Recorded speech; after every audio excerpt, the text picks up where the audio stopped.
लक्ष्मीं जातवेदो महावह ताम आवह जातवेदो लक्ष्मीमनपगामिनीं यस्यां हिरण्यं विन्देयं गामश्वं पुरुषानहम् अश्वपूर्वां रथमध्यां हस्तिनादप्रबोधिनीं श्रियं देवीमुपह्वये श्रीर्मा देवी जुषताम् कासोऽस्मितां हिरण्यप्राकाराम् आर्द्रां ज्वलन्तीं तृप्तां तर्पयन्तीं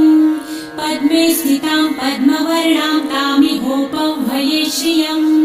चन्द्रां प्रभासां यशसा ज्वलन्तीं श्रियं लोके देवजुष्टामुदारां